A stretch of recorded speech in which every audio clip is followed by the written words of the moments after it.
Bonjour, donc je voudrais faire une petite vidéo sur le Piaggio MP3 500, non pas pour en dire tous les bienfaits de ce scooter. Donc ça fait 2 mois et demi que je l'ai, j'en suis super content. Le système Roll Lock, c'est au top.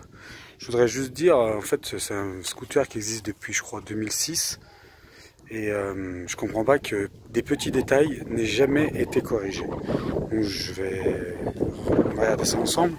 Entre autres, je voudrais parler du système du Neyman qui est caché, comme on peut le constater, juste sous le guidon, et du fait que quand on est sur le scooter ou même à côté, c'est pas l'accès le plus pratique. Voilà.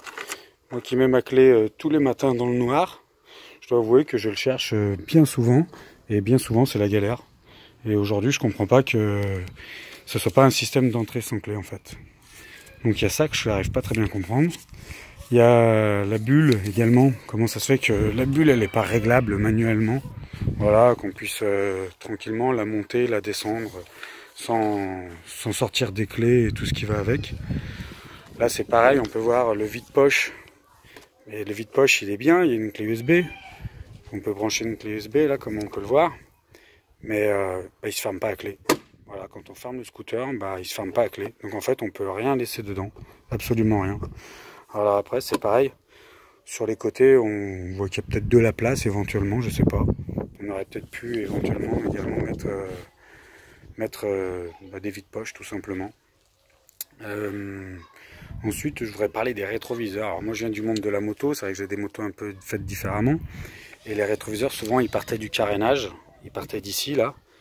Et là une fois qu'on est assis, je trouve que quand on est assis sur le scooter, la vision que j'ai c'est ça. Et si je veux regarder dans mes rétroviseurs, il faut à chaque fois que je tourne la tête. Alors que s'ils étaient mis ici, là, c'est vrai que ça serait quand même beaucoup plus simple. On y verrait mieux. Alors certains diraient qu'une fois que quand ils partent du carénage, on peut pas les régler, mais une fois qu'on est assis sur le scooter ou sur la moto, on règle très rarement ces rétroviseurs. Donc pareil, on est en 2018. Pourquoi le compteur n'est pas entièrement analogique en fait? Ça aurait été top. Ça aurait été top. Voilà. Donc c'est un peu regrettable. La jauge elle également, elle s'allume à 70 km pour info. Voilà, la jauge à essence, quand il y a 70 km, la jauge elle s'allume. Quoi dire d'autre sur le scooter? On peut voir là en bas là, donc en fait ici il y a la trappe à essence et à côté de la trappe à essence il y a la pédale de frein, donc qui freine aussi bien à l'avant qu'à l'arrière.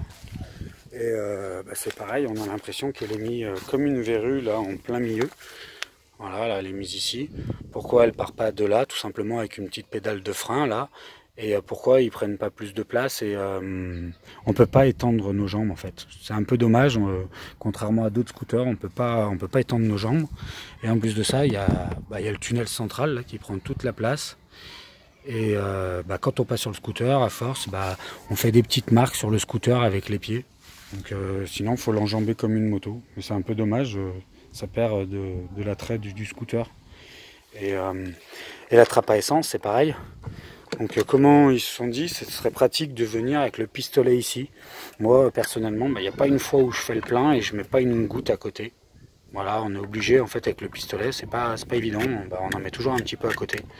Donc c'est vrai que ça aurait été quand même plus efficace sur le haut ou ailleurs quoi. Voilà, c'est peut-être aux ingénieurs de bosser, mais voilà, donc moi je trouve que c'est pas pratique. Le plancher plat ça aurait été vraiment top, surtout que on a une petite trappe pour fixer des sacs. Voilà, si vous allez au marché, vous glissez votre sac, vous pouvez le laisser pendre, malgré toute la place qu'il y a aussi bien dans le coffre sous la selle qu'on va voir.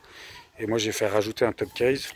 Donc voilà, j'ai acheté un scooter MP3 exprès parce que c'était pour la place, pour pouvoir aller faire mes courses et quand même pouvoir reprendre 2-3 bricoles. Donc on va voir la place qu'il y a sous la selle. Voilà. Alors pareil, la selle, en fait il n'y a pas de poignée pour l'ouvrir. Une fois qu'on a mis le top case, là l'accès n'est pas pratique, il faut passer ses doigts ici, là, ou alors choper le coussin pour le lever. Voilà. Pareil, est-ce qu'il n'aurait pas mérité d'avoir un vérin ou quelque chose comme ça? Par contre, bah voilà, la place sous la selle. Donc comme on peut voir, ça rentre 2 casques intégraux sans aucun problème.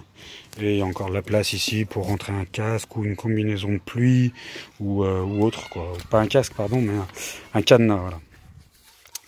Non, mais par contre, la place dessous, c'est top, quoi. Voilà, ça c'est top, c'est super bien. Et donc voilà, il manque une poignée ou quelque chose, ou alors il faudrait qu'il soit sur vérin. À partir du moment où on appuie là-bas sur l'interrupteur qui ouvre le coffre, il faudrait que la selle se lève d'elle-même, je pense. Voilà. Après, bah, j'en suis super content quand même, hein, on va pas dire le contraire.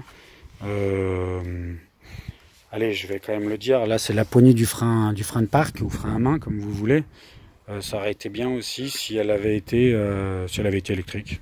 Je connais un autre scooter à 3 roues qui l'a et sur lequel c'est électrique.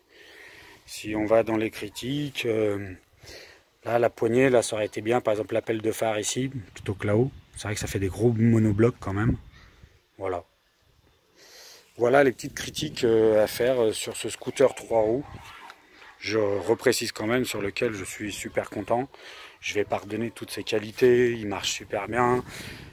Il marche super bien jusqu'à 100 km/h. Au-delà, quand on accélère, c'est un peu creux à mon goût. Mais pour ce que j'en fais pour le moment, ça va très très bien. Ça monte certainement à plus de 140. J'ai jamais essayé. C'est pas le but. Et voilà. Voilà une petite vidéo sur le Piaggio MP3, sur plus ses défauts que ses qualités. Je voulais pas exprès reparler des qualités parce que tout le monde en parle. Mais c'est l'avis d'un essayeur qui l'utilise au quotidien depuis 2 mois et demi, je crois. Voilà. Et je voulais vous en faire part. Bonne journée tout le monde.